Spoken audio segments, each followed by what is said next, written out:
Hello, my name is Robert Harbord Hammond, and I'm updating on the article in the Daily Mail about my claim to Dairy Farm at Gunton. This is a photograph of the buildings at Dairy Farm. This is Gardener's Cottage, Mapledale, Carpenter's Cottage, a very long barn. There was another long barn here, and there's a two-storey barn here, substantial barn, another barn here, dairy farmhouse here, and another building here which did extend all the way into here. There was a long barn in here, and there were other barns in here. So at the time of transfer by John away from me to Charles, there were substantially more buildings. But just looking at what we've got here, across here, there's 22,000 square feet of property that was transferred by John to Charles at £1 per square foot. Now, Charles bought this single-storey bungalow, which was 1,000 square feet, off Annie Reynolds, when the market was lower than the time that John transferred all of this, at £90,000. In other words, £90 per square foot.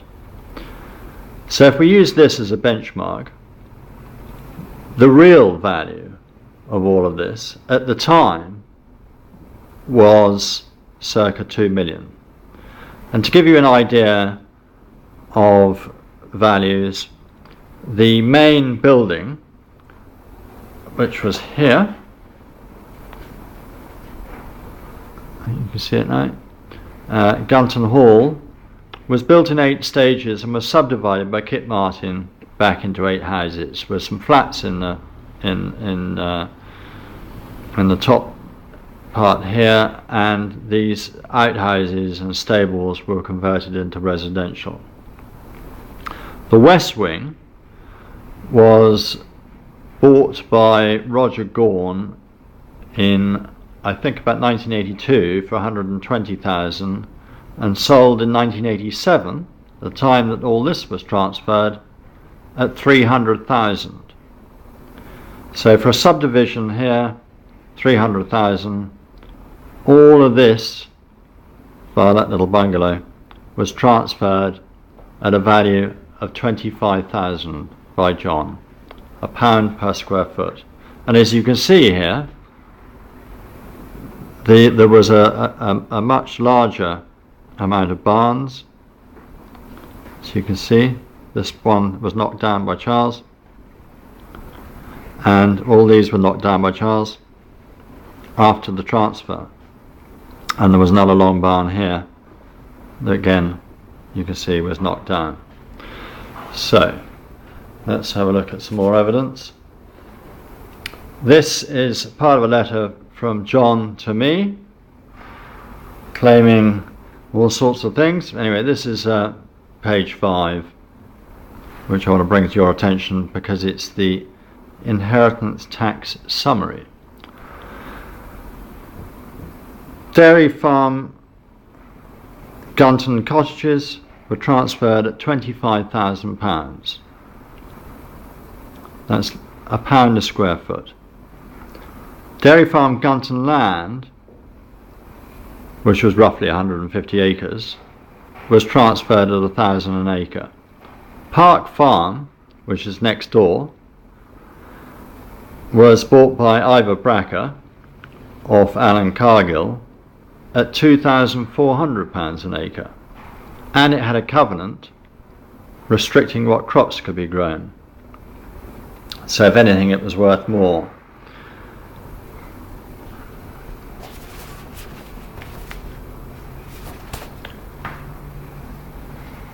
Oh, and what is also interesting, quickly, is Harbord House had been raised in value from 39,000 to 140,000 and had accrued £29,000 in interest. We'll come back to that point later. Here is a letter from John at Cazenove, now JP Morgan Cazenove. Dear Mike, it's to Mike Gamble at Harbord House, and I've underlined this bit. This is part of the blue file that went off to the police. The main priority is to make sure that Charles keeps the Gunton land. So that was his priority, and that was in 1989, February 1989, before the values were agreed. And as you can see, signed by John, addressed to Mike Gamble. This is a letter from Mike Gamble, early 1987. Dear Richard, to Richard Cant, re the 7th Lord Suffield Will Trust. Now, the Will Trust was originally set up by Edward Harbord, who was the son of Sir Harbord Harbord, who married the last co-heir of the Ashton family. He set this trust up to prevent these sort of things happening. He wanted to keep the estate intact, and he wanted to just keep it in trust. There could be various beneficiaries over time, but he wanted to keep it in trust to stop those beneficiaries flogging stuff off. So now the relevance of this letter is, you can see it's to Richard Cant, Messrs. Lee and Pemberton's. Julian Wakely at Lee and Pemberton's was one of the trustees of the 7th Lord Will Trust, and all of the rights of the 7th Lord Suffield Will Trust passed over to me in 2004. Now what we're interested in here is Gamble saying, I will have to agree the value of the commons at a nil or at a worse very low figure.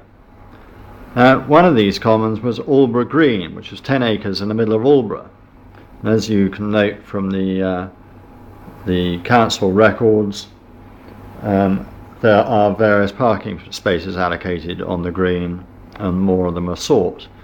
Parking spaces in North Norfolk over the last number of years have achieved a rent of about £3,000 a year, or a value of about £30,000. So if you've got, say, 30 spaces, the site's worth about £900,000. There were at least 30 manors covering a large area of northeast Norfolk, about 100 square miles, and some of the titles were sold, achieving up to £17,000 per title, but only the titles. I insisted that we kept all the land and rights, and so there is, what, 200,000 or whatever in titles. There's 10 miles of foreshore from Cromer up to Bacton. There's all the roads in northeast Norfolk. The highways only own the 4 inches of tarmac on the top. There's all the verges, there's all the Stokesby Cambridge claims, there's all the subsoils where there was copyhold land, so if people want to put foundations in or run cables or pipes, they've got to pay. It's a valuable, very valuable. To turn around and say you're going to agree nil or a very low figure is an example of what's been going on here. Here's a letter from the Valuation Office.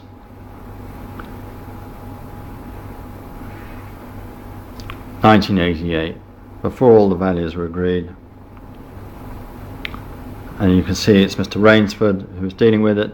I've spoken to Mr. Rainsford, and he confirmed with me that only a global figure was agreed for the estate.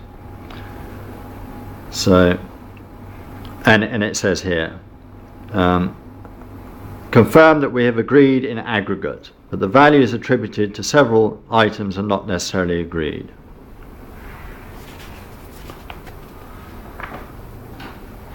This is a extract from the will, and I've highlighted this bit. Number 7, I declare that the gift to Charles Harbord Hammond of the land or the proceeds of sale of it is subject to his payment to the proportion of inheritance tax attributable to it, which will be borne by him and not by my residuary legatees. I think you can draw your own conclusions from this. But it definitely says subject to. In other words, the land can only move from me to Charles if or when he has paid his own tax. And you'll see the relevance of this as we move forward. Here is another extract from the will. Page 3, the other one was page 2.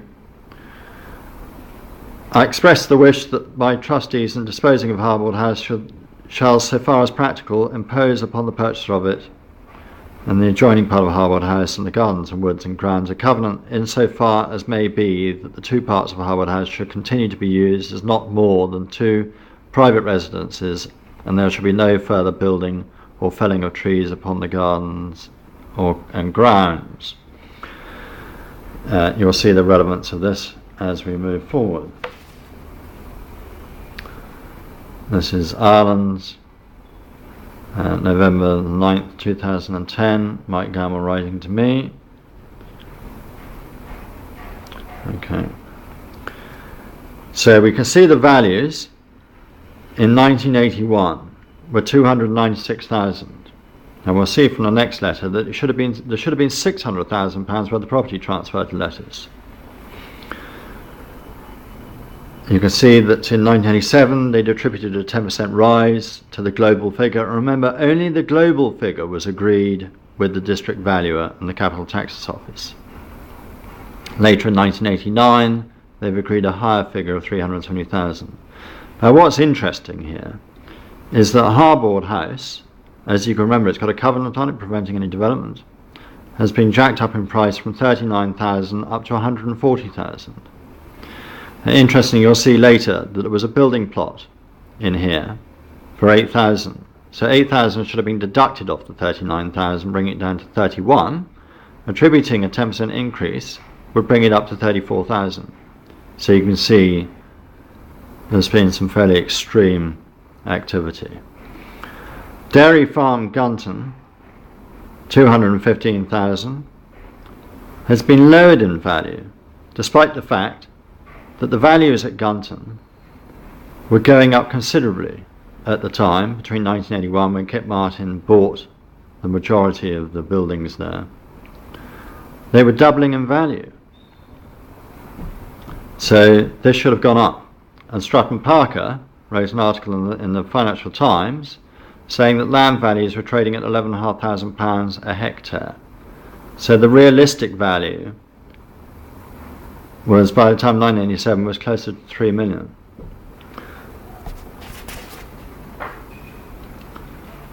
So let's have a look at this. A letter from Alistair Sersham at Cousins Harley and Jewston to me, explaining what's been going on. And there's a lot of stuff in here, but I'll show you the whole thing.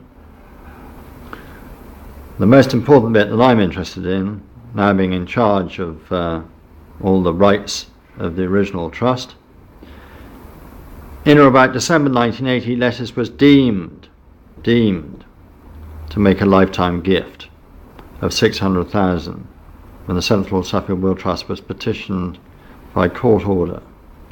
She never got 600,000. There was 296.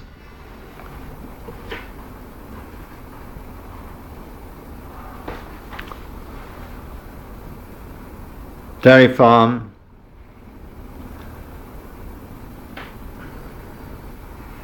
This is where they've tried to obfuscate, in my opinion. I shouldn't really be making opinions, but this will be an imperfect piece of work by me, but I'll try and stick to just pointing out the facts.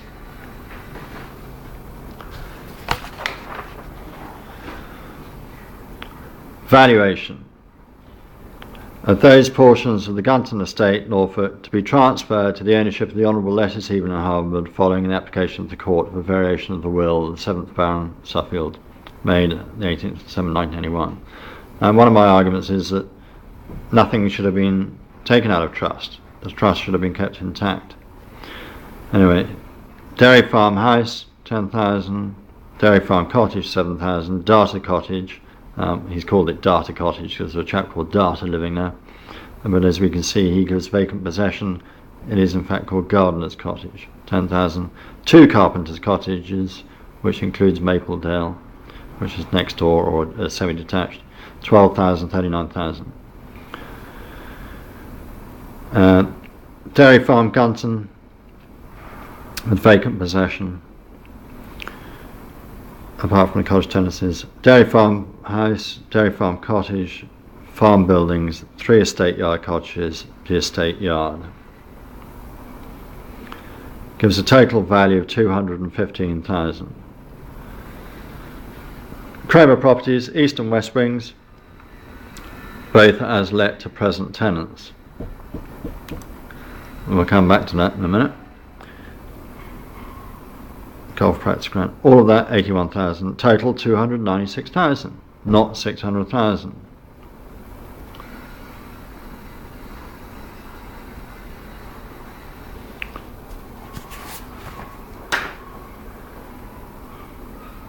This is not a valuation.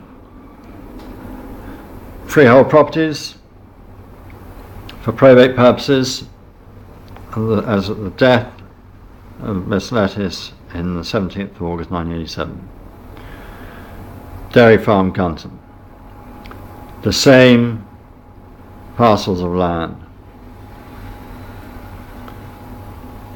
57 acres, 52, 27. I'll just quickly show you that again. Farm buildings. Modern timber and asbestos general purpose buildings together with a small range of brick and tile traditional farm and estate yard buildings. Well, you can draw your own conclusions if you think that this was a small range. You can separate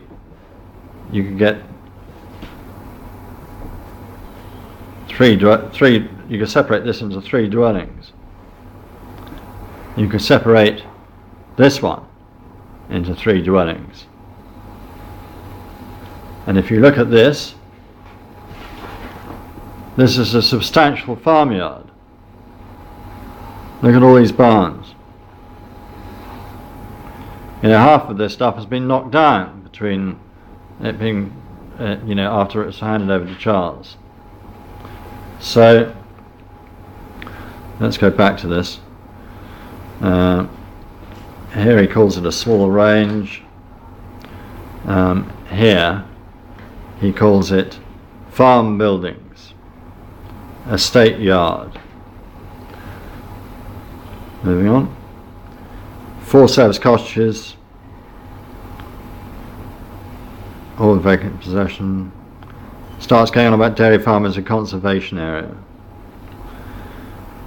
In other words, he's trying to say it can't be developed, which is nonsense, because later on I'll show you that substantial development has been done at Gunton. All the outbuildings adjacent were given planning permission for residential development, and indeed this building here has just been given residential planning permission. And in fact, I've got residential planning permission on similar barns at Orchard Farm at Ryton, and I'll show you many others before we finish. And if you look at Mr. Crabtree, Lynn Country Club, Richmond Park Golf Club at Watton, or many other developments I can quote. You can see it's easy to get residential planning permission for holiday use in Norfolk. And if anyone's interested in that, please write to me at guntonparkhouse@gmail.com, and I will show you how to do that, and if necessary help you with it, as I have others. And I'll give you plenty of examples which you can use.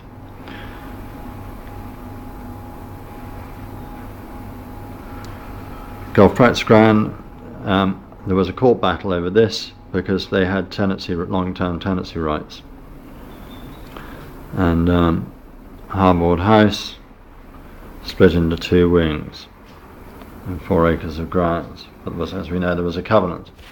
Okay, moving on. East Wing.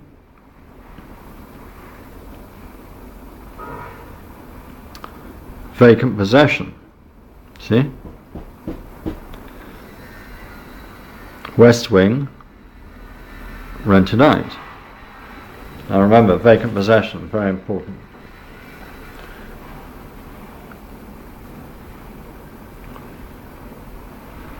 This is the valuation: Dairy Farm 171, Mill Road, Gulf Practice Ground, Harbord House.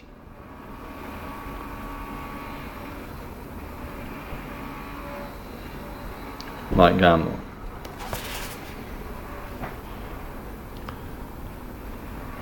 Letter from Mike Gamble to Alistair Sersham at Cousins Hardy in Jewston.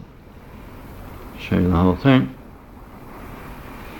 Okay, I've outlined this bit. I think you will have to come clean with regard to the cottages as far as probate papers are concerned. It might be worth trying to get Dairy Farm Cottage through at 50% relief because it was occupied by the wife of a former tractor driver. The fact is, none of these tenants had anything to do with agriculture. Agricultural relief has been a sort of obfuscation, in my opinion. But I will try, as I said before, keep my opinions out of it. Okay, now Cousins Hardy in Jewston. Letter to Mike Gamble. Sign Alistair, from Alistair Sersham. 1988, before the values were agreed. Obviously, from an inheritance tax point of view, it would be desirable for as low figures as possible to be agreed with the district valuer and the agricultural property, including the 4 cottages, to be accepted as qualifying for agricultural relief. I think this raises questions about Gamble being pressurised to skew the values.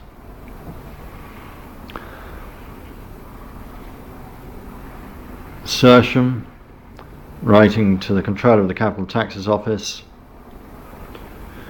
1989, February 1989, so they're still agreeing values, and they're talking about probate value of holdings sold, 273,000, less a loss on sale after restriction, 190,000. Now, John knew that we had about £600,000 worth of tax to pay at the death of Miss Lettice in 1987, and best practice would have been to have liquidated the stocks and sold the shares to pay the tax. As I pointed out before, there was more than the value of Harbord House wasted in interest.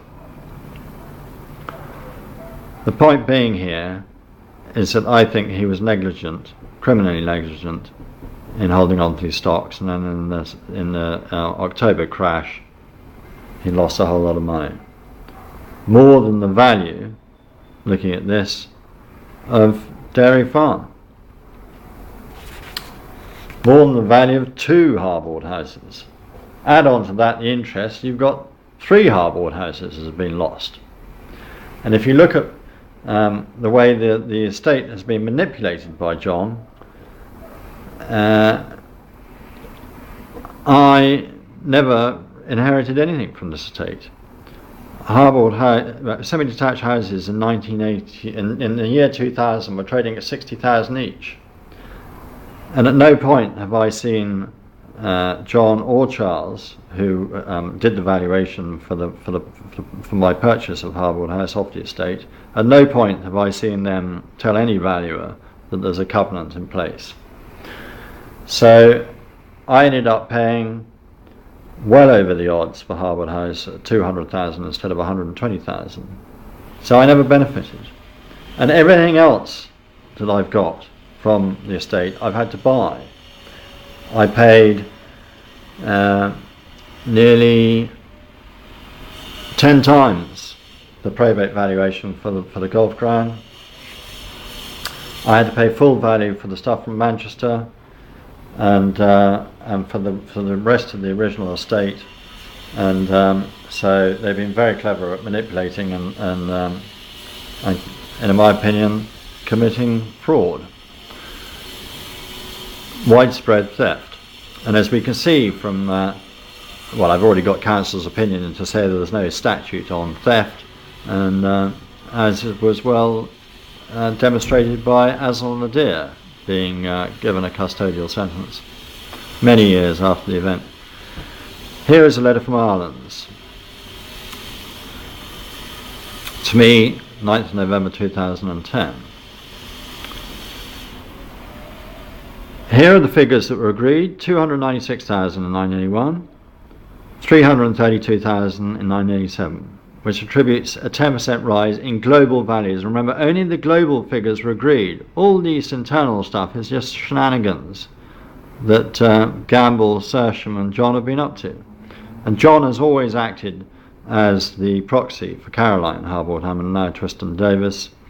Never over the last 30 years have I ever discussed any of the purchases with Caroline. Everything has been carried out by John. The only thing Caroline ever did was sign the option agreement, but we never discussed any of the terms or anything. Everything's been done by John.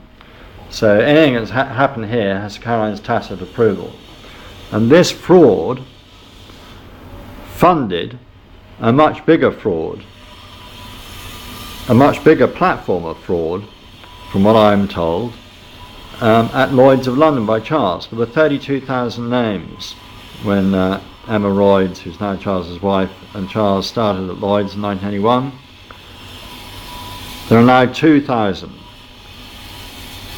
And this dairy farm was used as collateral for Charles to set up on his own. According to what I've read, John Donner, when he was too ill to be summoned to court, Charles and Emma's boss, offered for $500,000 to give evidence about the fraud that had gone on at Lloyd's. So if your family has lost money at Lloyd's, then by all means write to me at guntonparkhouse@gmail.com, and I will share the evidence I have and give you details of the other witness statements people have made to me about the wider fraud at Lloyd's. And when I spoke to the SFA, they said that they were interested to see if John had copied Charles's activities at JP Morgan Cazenove. Okay, so we can see the same parcels of land. This is interesting. Let's just give you a full picture here. This guy, by the way, is chairman of the bench of magistrates. So, in 1981, it was valued on the basis that both portions were let. In 1987, the property was valued on a vacant possession basis apart from the west wing. In other words, the east wing was valued on a vacant possession basis. And let's see if he's telling the truth. These are the figures that he agreed with the district valuer for the sale of property that was given to Lord Hastings. Again, in my opinion, everything should have stayed within the trust. But, let's get to what we're looking at. So, there you go.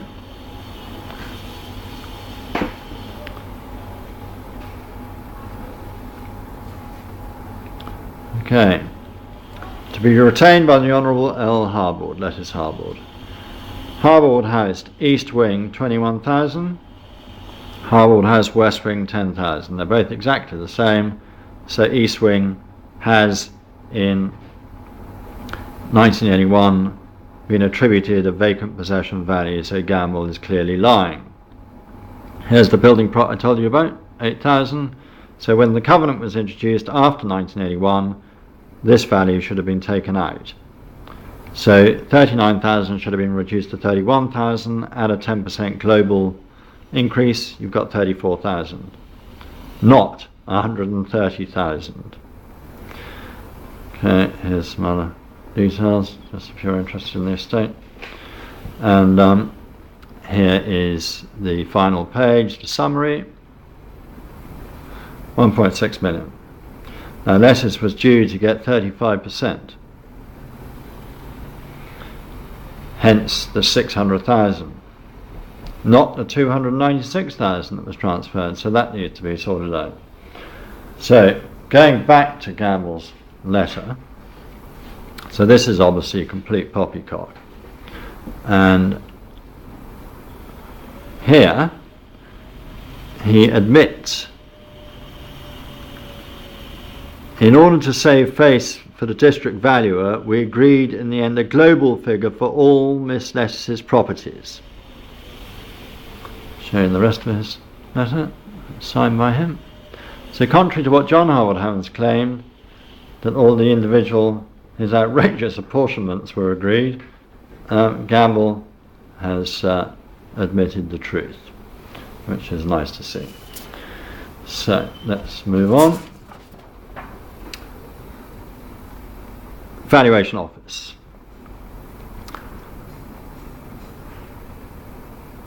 Mr. Rainsford, 1988. And I spoke to Mr. Rainsford, and he agreed with me. Well, he agreed with me that they'd only agreed a global figure, that none of the individual values had been apportioned. That no individual value had been apportioned to any of the individual properties or to the individual beneficiaries. And then if I wanted that done, I'd have to go to the Capital Taxes Office. And when I spoke to them, they'd said that if I wanted them to instruct the DV to apportion, I'd have to get the executors to tell them to do so. And obviously the executors are very reticent to expose themselves for fraud. John has agreed with me that on the telephone that on a purely commercial basis that Dairy Farm should have stayed with us and not gone to Charles, and that he transferred it to Charles on the basis that Charles would leave it to us in his will, which he did do until he married Emma, his wife of the notorious Radcliffe Royds, or was previously married to him. Gardener's Cottage, which as we can see is data. That's why he refers to it as Data Cottage, dated 1988. We're building a house, so hopefully we should vacate Gardener's Cottage by mid-April. So this should have been attributed a much higher value prior to values being agreed in 1989 as vacant possession.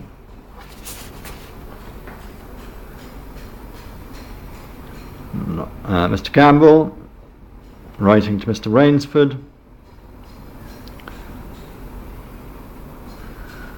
this is interesting. So he's admitting the values on the golf practice ground in 81. Current lease, provision for reviews. They're basically sitting tenants at this time. It's only because they got the notices wrong that we managed to get the land back. So it had very limited value. Your reference number, I'm afraid I've been unable to find any correspondence relating to the negotiations in 1980. Well, that's very convenient when you want to skew the values from 39,000 up to 130,000 and drop the values of Dairy Farm. And look at this bit. I look forward to hearing from you in due course when you've had further discussions with the planners regarding Harbord House. Well, this is blatant fraud. There's a covenant saying it can't be developed. And they're talking about planning permissions. He's deliberately misleading Mr. Rainsford. Here is commercial union, insurance values. Harbord House was in appalling condition, had terrible dry rot, and I had to spend at least 600,000 just sorting out the dry rot. I spent a lot more than that. Harbord House, 349,000. I mean, they hadn't done virtually any work on it. It still didn't have central heating in half the building for about 50 years. I mean, there was a hedge that had grown nearly 35 feet high. Cottage adjoining Davy Farmhouse, should be Dairy Farmhouse, 100,000. Gardener's Cottage, 94,000. Carpenter Mapledale, 118,000. So the buildings at Dairy Farm had an insurance value of 300,000, roughly the same as Harbord House. So why did they attribute a value of 25,000 to them and a value of 130,000 to Harbord House? Unless, of course, they wanted to skew the values. Here is notes of who's paying for what. This is in 88. Before the values had been agreed, Charles Harbord Hammond's already got possession. This is a map showing Dairy Farm. Now, the estate actually also owns all the roads here, and you can see the main house here. So any increased access or Stokesby Cambridge claim should have been attributed to the value of Dairy Farm in 1987, because Kit Martin started developing it after the 1981 valuation. So the value should have gone up. Here is a detail of the land parcels, just to be clear.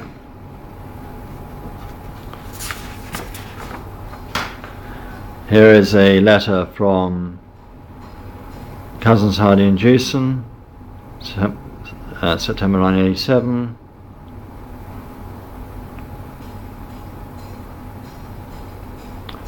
Here is it's a letter to Mike Campbell about doing the insurance valuations. Cover is adequate and on foot. So he was aware of all these values. Here is the second page.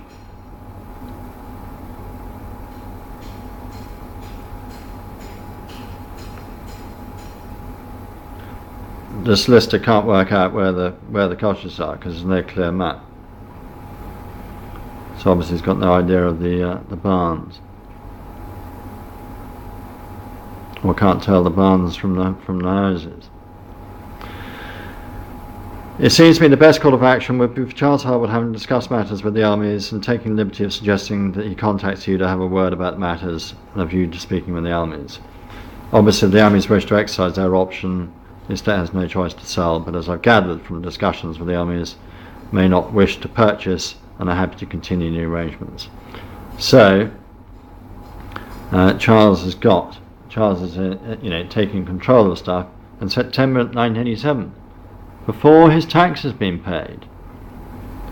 So contravening the terms of transfer of property to him. And at vacant possession, it should have been trading according to Stratton Park and the Financial Times in 1989 at £11,500 a hectare. Signed by Alistair Sersham. Here is a complete copy of the will.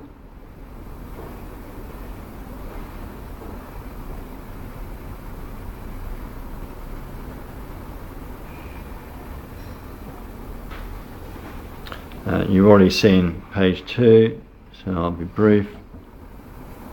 Sorry, that's page 1.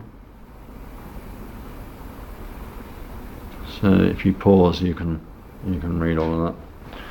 And there's page 2 you've already seen. There you go. And those bits underlined have already been brought to your attention. Here is page 3. Again, underlined, and an important bit here relates to the 1980 values. So John should have brought to our attention the 1980 values. Obviously, had he done so, he would have exposed the fraud. And this is why it was only when all the rights and residue of the estate from the 7th Lord Suffield Will Trust were transferred to me, was I able to get hold of this evidence.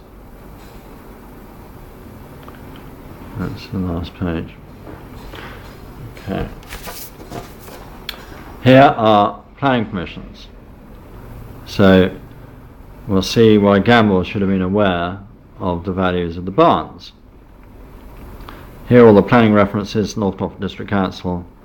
Here are various planning permissions for barns to residential. So it's reasonable to say that the barns should have been given a value. And they now have, well, Charles and Emma have just got planning, residential planning. Here are some values for you. 1981, restoration of Gunton Park starts. 1982, East Wing sold at 120,000 to Michael Parkin. And of course, all these values and all this evidence is available at Her Majesty's Land Registry. The Land Registry, when there's a transfer done, records in the transfer documents is the price paid. Now, I know on the internet you can get a lot of the more recent stuff, but at the Land Registry, all that information is still there. Going back to 1981, all this stuff is available. East Wing sold at 120,000 to Michael Parkin. West Wing sold at 120,000 to Roger Gaunt. This is 1982. 1982, stable units sold at 30,000. 1984, stable units sold at 60,000, so the doubling in value. 1987, West Wing resold at 300,000, so it's more than doubled in value. So contrary to what Gamble's claiming about the property at Dairy Farm, it's not going down, it's going up considerably. Look at this. In the year 2000, when I bought when I should have paid 60,000 each for each wing at Harbord House, and actually paid 100,000 each, South Wing at Gunton, a subdivision at Gunton, was selling at over £1 million, which shows that Gunton was trading at a considerable premium to Cromer. According to this, 10 times. If you look at the price of the sale of the Cliftonville Hotel at Cromer, a 30-bedroom hotel sold at 100,000. This is just one subdivision, selling at 10 times that. 1989, 8th of July, Financial Times, Stratton Parker report, £11,800 per hectare for residential farms in a two-tier market. Lands 2011, land sold for £15,000 per acre adjacent to Dairy Farm, Mr. Seaman to Ivor Bracker. 2012, land outside the park sold at £9,000 per acre for Mr. Stuart Wright at Elm Farm, Suffield. Here are some planning permissions for Gunton. Planning references: Gunton Hall and outbuildings. Restore and convert hall and outbuildings to dwellings. Restore park buildings, restore park buildings. Change of use, arable to grass strip airfield. This is next door to Dairy Farm, so it's now got an amenity value.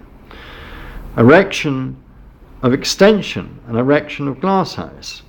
So extending property. Conversion of barns to dwellings. Church Farm.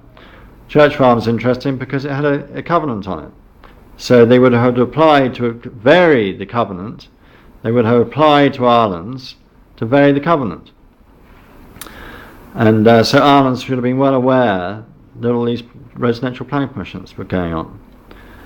Reference: Church Farm mounting adjacent sold by Ireland's to the estate, see Annex 2. Proposed lotting, it's in that document I've already shown you, Lot 5 with a restricted